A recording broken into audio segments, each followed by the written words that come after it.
کہانی نمبر 16 نااتفاقی کا انجام۔ ایک جنگل میں 2 بیل پیار و محبت سے رہتے تھے۔ جنگل کے تمام جانور ان سے ڈرتے تھے۔ اگر کوئی دشمن ان پر حملہ کرتا تو یہ دونوں مل کر اسے مار بھگاتے۔ ایک دفعہ شیر نے ہمت کر کے ان پر حملہ کر دیا، مگر دونوں نے شیر کا مقابلہ کیا اور شیر کو دم دبا کر بھاگنا پڑا۔ ان دونوں کی دوستی لومڑی کو ایک آنکھ نہ بھاتی۔ لومڑی اپنی مکارانہ چالوں میں مشہور ہے۔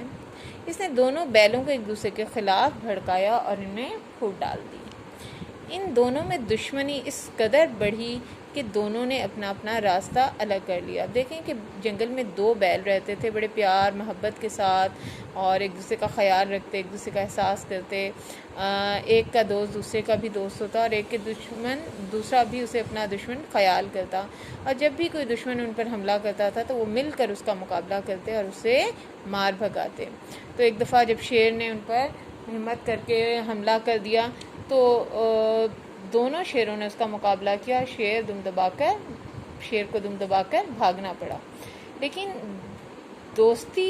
ان کی جو دوستی تھی وہ لومڑی کو بالکل اچھی نہیں لگتی تھی، ایک آنکھ نہیں بھاتی تھی۔ لومڑی نے اپنی مکارانہ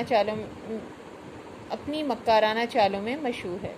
اس نے دونوں بیلوں کو ایک دوسرے کے خلاف بھڑکایا، ان میں پھوٹ ڈال دی، یعنی ان کے دل خراب کر دیے، ان کے ایک دوسرے کے خلاف دشمنی ان کے دل میں ڈال دی اور دشمنی کا بیج بو دیا، اور اتنا زیادہ زہر بھرا کہ وہ ایک دوسرے سے نفرت کرنے لگے، ایک دوسرے سے گلے شکوے ان کے ذہن میں آنے لگے اور وہ ایک دوسرے سے دور ہو گئے۔ ان دونوں میں دشمنی اس قدر بڑھی کہ دونوں نے اپنا اپنا راستہ الگ کر لیا۔ ایک بیل جنگل کے ایک کونے میں جا بسا، جبکہ دوسرے بیل نے الگ کونے میں اپنی دنیا بسا لی۔ بیلوں کی نااتفاقی کی خبر شیر کو بھی ہو گئی۔ اس نے موقع پا کر ایک بیل پر حملہ کر دیا اور اسے مار ڈالا۔ شیر نے اس بیل کا گوشت مزے لے لے کر کھایا۔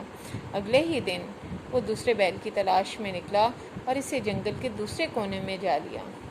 شیر نے جست لگا کر بیل کی گردن اپنے پنجوں میں جکڑ لی اور ایک ہی جھٹکے سے اسے توڑ دیا اور مزے سے اس کی گوشت سے اپنی بھوک مٹائی۔ وہ دونوں بیل نااتفاقی کی وجہ سے اپنے عبرتناک انجام کو پہنچے۔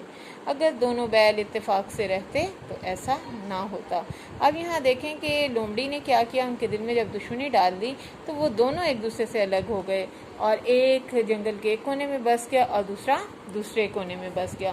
اور پھر جب شیر کو خبر ملی تو پہلے اس نے ایک بیل پر حملہ کیا اور اس کے گوشت سے مزے اڑائے، اور پھر دوسرے کو تلاش کر کے اس کو بھی مار ڈالا اور اپنی بھوک مٹا لی، اور یہ صرف ان کی نااتفاقی کی وجہ سے ہوا ہے۔ اور بیٹا یہ کہانی بورڈ کے پوائنٹ آف ویو سے بھی بہت امپورٹنٹ ہے، یہ 8th میں بھی اور 9th میں بھی بہت اہم ہے، 8th اور 9th دونوں کلاسز کے حوالے سے اہم ہے۔